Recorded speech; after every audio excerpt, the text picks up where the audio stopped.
Bonjour tout le monde, aujourd'hui on se retrouve pour la review du chapitre 494, la colline menant à demain. Bien étant qu'un scan de transition, il nous apprend beaucoup de choses sur la suite de l'arc, qui s'avère être le plus long de tous les arcs de Fairy Tail. Et vu que maintenant tous les ennemis sont de retour... Nous sommes de retour Pour vous jouer un mauvais tour, afin de protéger le monde de la dévastation, afin de rallier tous les peuples à notre nation, afin d'écraser l'amour et la vérité.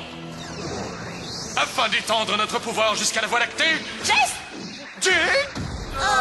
Je me demande bien par quel miracle Fairy Tail pourrait s'en sortir encore une fois. Le scan s'ouvre sur les retrouvailles entre Zelef et Mavis. Pas très romantique tout ça.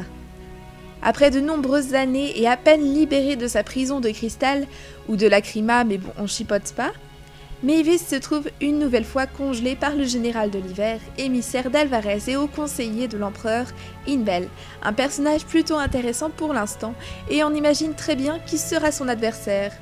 La glace, tout ça quoi. Zelef, malgré les avertissements d'Invel, lui demande de la relâcher, car la revoir emprisonnée tout juste délivrée de 95 ans, exactement, de sommeil, lui fait mal au cœur. Et oui, Zelef a toujours un tant soit peu de sentiments pour Mavis. Mon cœur de fangirl est tout de suite réchauffé. Mais Invel, si prudent, attache une chaîne autour du cou de Mavis qui embrouille toutes ses pensées. Dommage pour la Fairy tacticienne qui est maintenant privée de ses capacités et en plus de ça se retrouve prisonnière sans aucune capacité physique, à la merci de Zelef. À ce moment, nous avons une vue incroyable sur le continent sur une magnifique double page et on se rend compte de l'immense armée et elle contrôle tout le territoire. Nous avons ensuite les retrouvailles entre les Spriggans, Agile et Jacob, qui ont été les deux moins performants au combat. Le pire combat pour moi a été celui de Jacob, je trouve qu'Agile s'en est plutôt pas trop mal sorti encore. Puis Dimaria qui retrouve Brandish avec une surprenante scène où elle l'enlace. Cette scène me rappelle une certaine scène, je ne sais plus laquelle... En tout cas, je me demande s'il y a un sens caché à ce parallèle entre ces deux scènes. Encore une fois, Brandish nous montre qu'elle ne fait partie d'aucun camp, et je la trouve dans toutes ses expressions complètement paumée.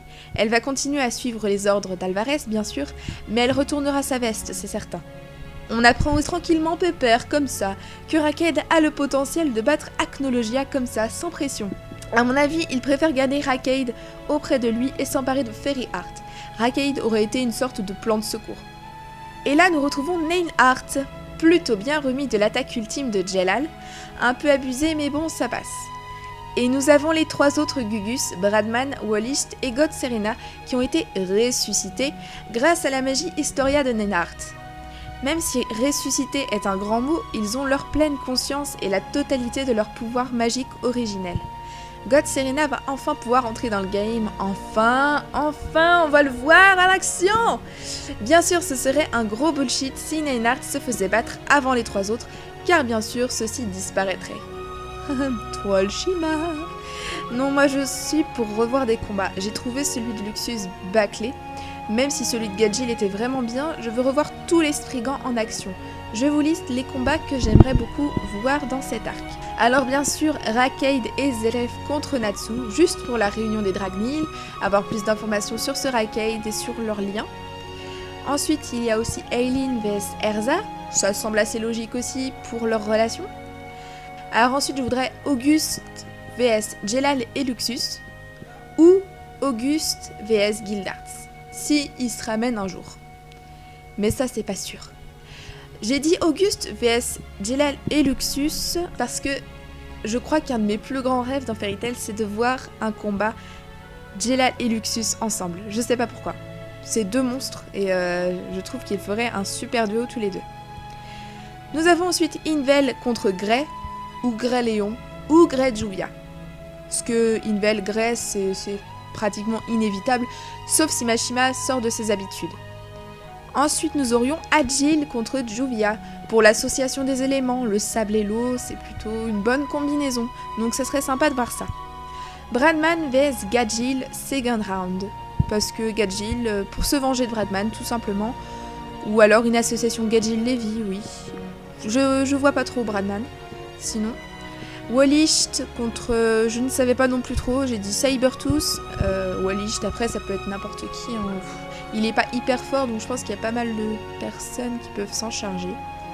Peut-être l'unité de Raijin, ça pourrait être pas mal, vu qu'ils ont commencé le combat un peu contre lui avec ses robots, là. Sa forme robot.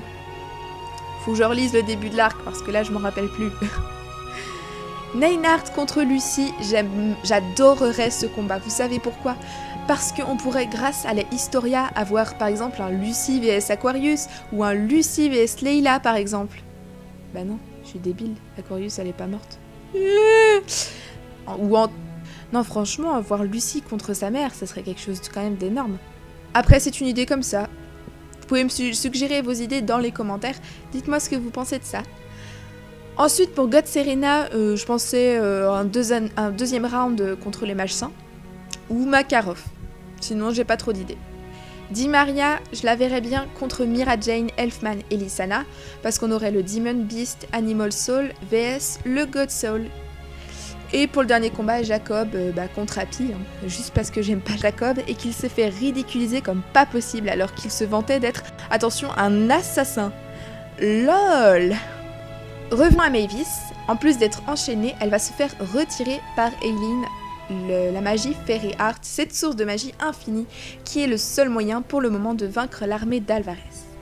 Mais qu'est-ce qu'elle doule Mavis dans cet arc, mine de rien, avec Jacob la première fois, puis la libération de Fairy Heart avec l'utilisation de Fairy Glitter de Kana, et ensuite prisonnière car son copain est trop possessif, ok je déconne. Et maintenant ça, elle prend vraiment pour son grade la pauvre. Ça vous dit qu'on signe une petite pétition pour faire un gros câlin à Mavis à la fin de l'arc parce que là elle va en avoir besoin. Le chapitre se termine sur un magnifique lever de soleil et sur des paroles assez défaitistes d'Erza. C'est assez inhabituel venant d'elle. On sent qu'elle commence à baisser les bras, mais bien sûr Natsu est toujours là pour remonter le moral des troupes. En parlant de Natsu, c'est vrai qu'il a toujours été optimiste dans ce genre de situation sérieuse. La seule fois où il a admis qu'il avait peur était son combat contre Gildart dans l'arc Tenro. Et la question que je me pose, c'est aura-t-il un jour, dans une situation vraiment sérieuse comme celle-ci, une peur semblable et des pensées défaitistes? Je ne pense pas. Même si je pense que ça pourrait être très intéressant à explorer, car c'est un côté de Natsu qu'on ne connaît pas trop. Il cache trop bien ses sentiments. Regardez, ça fait une vingtaine ou une trentaine de chapitres que Zelef lui a balancé plein de révélations dans la gueule, et Natsu fait toujours semblant de rien et agit comme à son habitude. Je trouve ça assez bizarre, mais en même temps, c'est très courageux de sa part.